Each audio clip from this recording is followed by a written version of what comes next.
Yo, what's going on then guys? It's your boy Ben Gregson here, and today I'm going to be covering Piper Chaos. It's a deck I've been playing at locals for the last 2 weeks, and yeah, let's just get into it. So, first off we're playing 3 Geppetto. His effect reads, you contribute this card to draw a card. If it's a level 1, draw again. It's pretty simple. Then we're playing 3 copies of Ghost Trick Snowman. I am playing 3 copies of Aurora Darkness, and this is like the only sort of dark monster that tends to hit grave, other than a Battle Fader if you overlay with it, which I am playing 3 of. But the other thing I like about this card specifically is it's decent tribute fodder for when you go into game 2, and also you can recycle it with Duel Hand when it dies, so multiple utility and all that crap. Yeah, it's pretty decent. And 3 Battle Fader just stops you from dying. Like, my issue playing Piper has always been like, I just get OTK'd, so the more and more I play with the deck, I'm like, I want to draw Battle Fader by turn 2. I usually side one out going first. I usually hold my Jack Frost in and just side out a Battle Fader. But yeah, also the Duelist Cycle Battle Fader looks really nice. You probably can't tell because of my camera, but next up we got 3 Effect Veiler. It's a really, like, underrated hand trap in this format. I find that sort of Effect Veiler is quite good against Zoo. Like, it's not as good as Ghost against Snow Rabbit or Ash, don't get me wrong.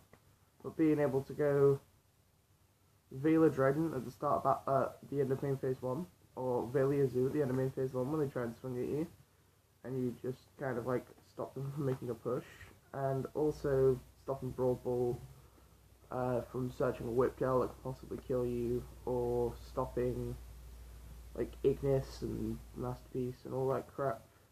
Pretty good. Plus, like, playing against rogue decks, because at the tournament I ended up playing against, round 1 was Pendulum, round 2 was Dinosaurs, round 3 I believe was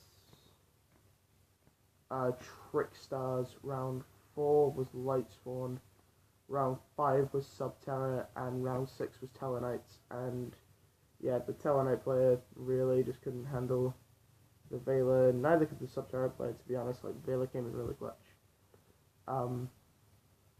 2 copies of Gauze, goes along the lines of, like, Battle Fader in a sense, but the reason I'm only playing 2 Gauze and not 3 is because it doesn't get me an additional draw for Piper.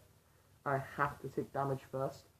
Like, if I didn't have to take the damage and I can just negate the attack and go boom, 2/7 beta, I'd probably play 3.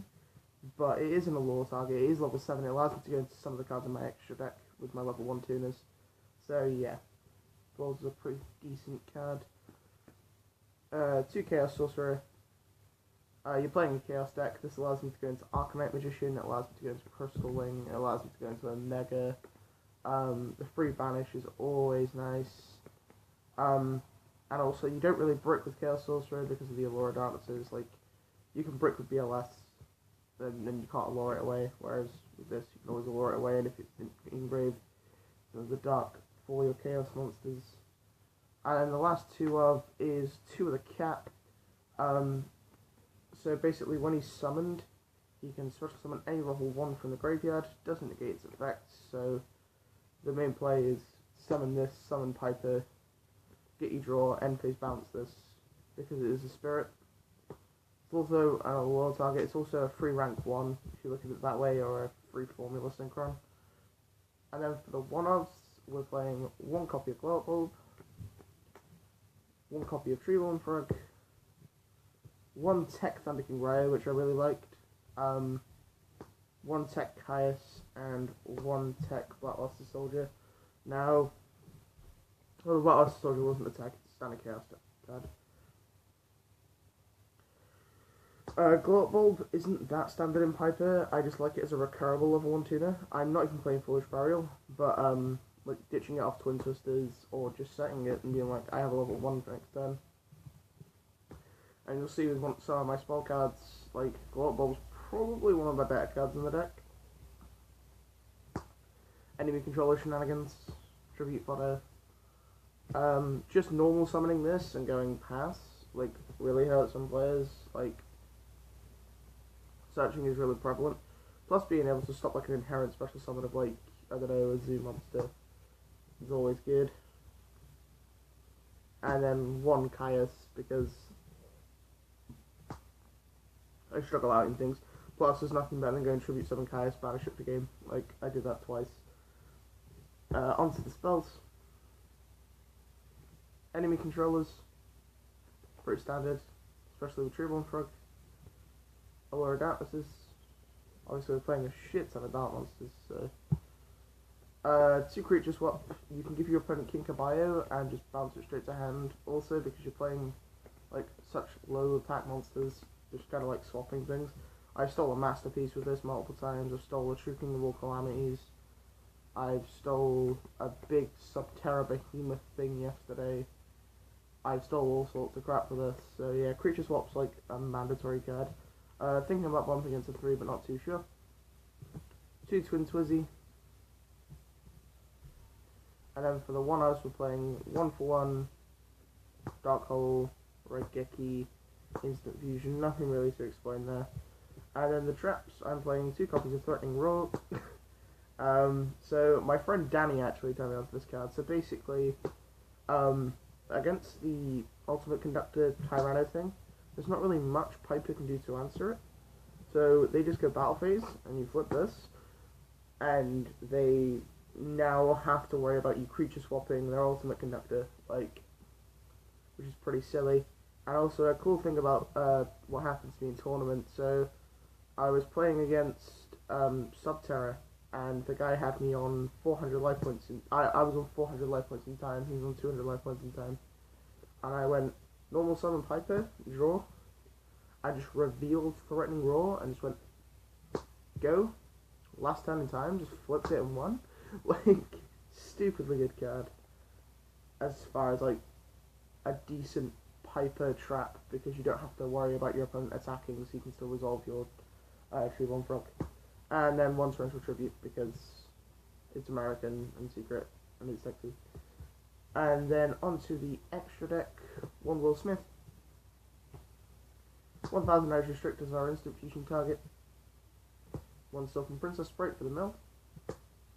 1 Gold Rat. I never summon this card. Never summoned this card, but it's decent when it resolves. I went into this card 90% of the times when I had a rank 1 option. And also, like, ranking it up into Angel of Mischief for the extra damage is actually really relevant. There's situations where your opponent's on like 1000 life points, and they've got like a 2k beta, so you half it. And then you can't actually kill them, so you just rank up into this and swing over them, which is really nice. And also, when you detach, if this falls off this, because you can detach and search for targets, you just get to add a Jack Frost back from graveyard, which is really nice. Formula Synchron, standard. Tatsunoko, standard. I played Status Charge Warrior. This should really be a Coral Dragon, but I don't own one, so I'm playing Status Charge Warrior. Arcanite Magician, because we play Chaos Sorcerer. Black Horse Dragon never came up. Crystalline came up once. Omega came up once. Trishula never came up. Leo came up like 3 times. I made Leo with like Tatsunoko and a Calls in hand. And then I actually have a side deck prepared for this video, so yeah. 2 Crow, just for the rogue matchups, and 1 Maxi because I didn't want to main it. 1 Gamseel, 2 Dark Kaiju.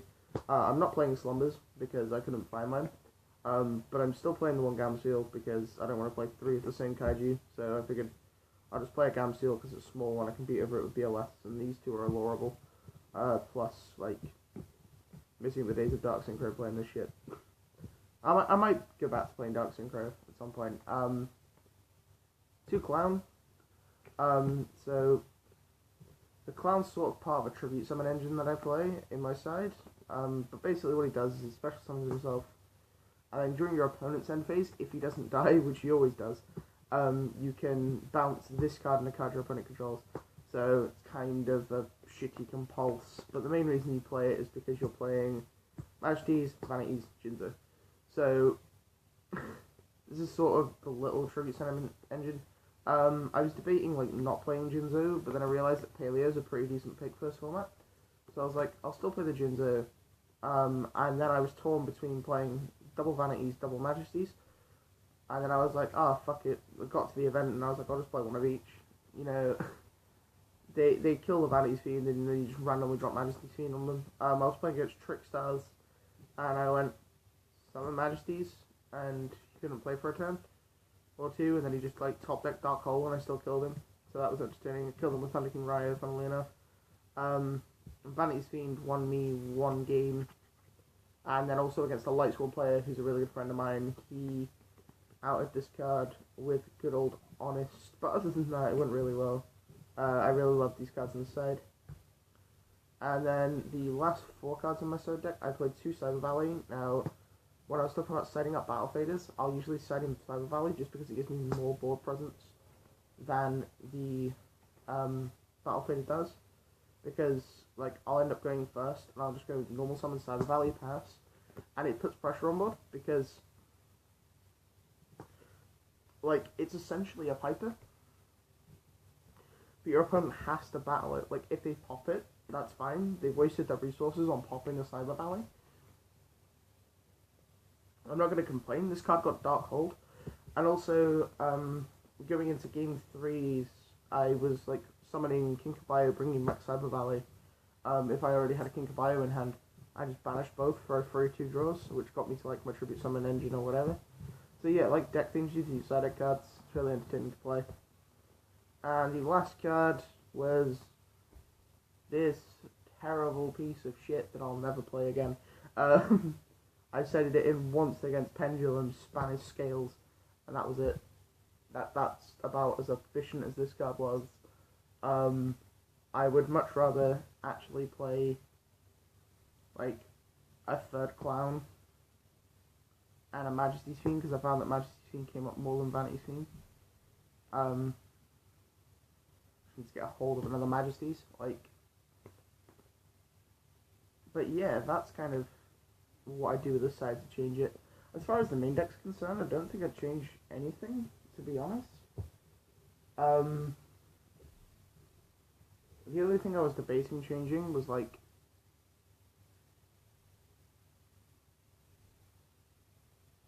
it wasn't anything with the monsters. Give me a sec.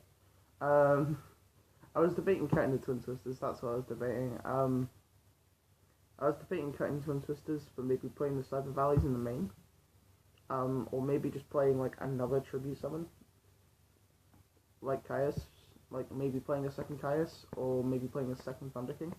Like, vastly debating it, because the amount of times I just went normal summon Thunder King to apply pressure was amazing. Subterra player just immediately Book of Moon at the start of his turn, and I was like, oh, fucking hell. Knew he was playing Subterras anyway, and he just immediately Book of Moon, and I was like, oh, he has that hidden city trap, the old spell then. But yeah, that's going to be it for this video, guys. If you did enjoy it, and you do enjoy Piper Chaos, I'll be playing this deck a lot more. Honestly, one of my favourite decks in the game. Shout out to Alistair, who's one of my best friends, who actually, like, taught me the ropes with Piper. Like, gave me, like, initial pointers and stuff. But yeah, this deck got 3rd place out of 16 players, which was really nice. And my only loss was to the guy that got 1st. So yeah, pretty fucking decent.